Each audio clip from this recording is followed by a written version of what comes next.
بسم اللہ الرحمن الرحیم۔ عرفان صدیقی کراچی سے تعلق رکھتے ہیں۔ صحافت کا شوق تھا۔ اخبار میں کام کرتے ہوئے محسوس ہوا ساری زندگی کی مشقت کے بعد بھی خوشحال زندگی مشکل ہو جائے گی۔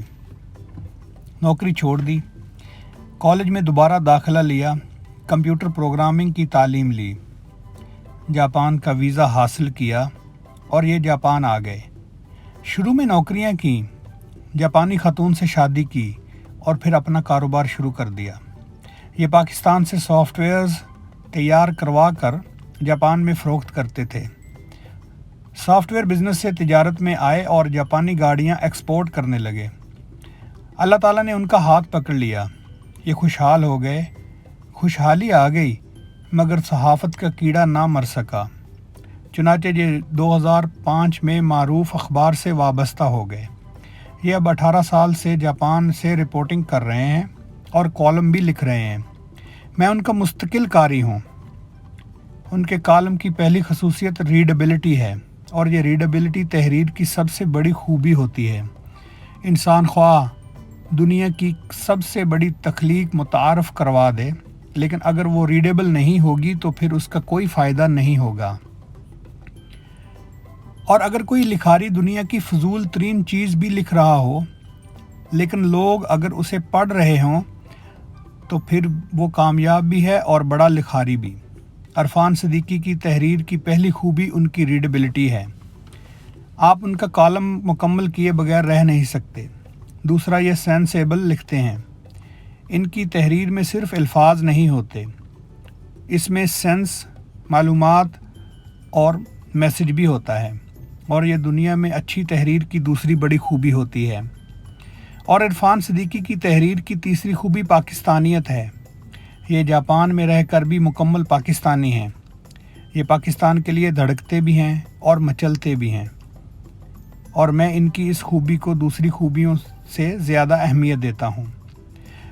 ہم پاکستانی اگر پاکستان میں پیدا ہونے کے بعد بھی پاکستانی نہیں ہیں تو پھر ہم بے وفا ہیں، اور عرفان صدیقی اپنے ہر کالم میں پاکستان سے وفا کا پیغام دیتے ہیں۔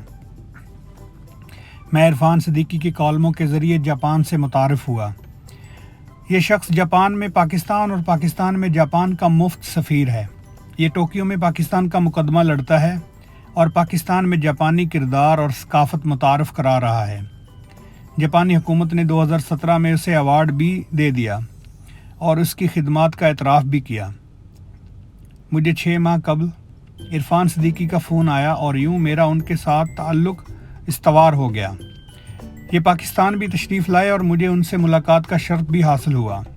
میں ان کی ترغیب پر جاپان آیا اور یہ پورے 9 دن میری میزبانی کرتے رہے۔ یہ میرے ساتھ ہوٹل میں شفٹ ہو گئے، 9 دن گھر نہیں گئے، اور یوں ہم نے 80% جاپان ایکسپلور کیا۔ ہم نے ماؤنٹ فیوجی کی وادیاں بھی ایکسپلور کی۔ وہاں میری ملاقات شیخ رشید فیم ملک نور اوان سے ہوئی۔ ملک نور اوان 2017 میں قومی اسمبلی کے سامنے شیخ رشید سے وصولی کرتے ہوئے کیمروں میں آ گئے تھے، اور یہ اس کے بعد پورے ملک میں مشہور ہو گئے تھے۔ یہ جولائی 2018 میں میاں نواز شریف کے ساتھ لندن سے پاکستان بھی آئے۔ لاہور ایئرپورٹ پر ان کی جنرل فیض حمید کی اسٹیبلشمنٹ سے منہ ماری ہو گئی اور انہیں ایئرپورٹ سے ہی غائب کر دیا گیا۔ انہیں انتہائی بہیمانہ تشدد کا نشانہ بنایا گیا۔ ان کے کاغذات اور موبائل ٹکڑے ٹکڑے کر دیا گیا، اور یہ جب آخری ہچکلیاں لینے لگے تو انہیں لہو لہان حالت میں سور کے قریب پھینک دیا گیا۔ اللہ تعالیٰ کو ان کی زندگی عزیز تھی، چنانچہ انہیں ہوش آ گیا اور یہ گرتے پڑتے سڑک پر آ گئے۔ یہ الف ننگے تھے۔ خدا ترس لوگوں نے انہیں چادر دے دی اور یہ ٹرک پر لفٹ لے کر لاہور پہنچے، مگر کوئی ڈاکٹر اور کوئی ہاسپٹل ان کے علاج کے لیے راضی نہیں تھا۔ یہ بعد ازاں پاکستان سے باہر کیسے نکلے، یہ بھی ایک طویل داستان ہے۔ بہرحال یہ جاپان واپس آئے اور آج تک اپنا علاج کروا رہے ہیں۔ تشدد کی وجہ سے ان کے جسم کا ایک حصہ مفلوج ہو گیا ہے اور انہیں چلنے پھرنے میں دقت ہوتی ہے۔ آپ یہاں سیاست کی سنگ دلی بھی ملاحظہ کیجئے۔ ملک نور اوان نے جس پارٹی کے لیے یہ سب کچھ برداشت کیا، اس نے آج تک مڑ کر ان کی طرف نہیں دیکھا۔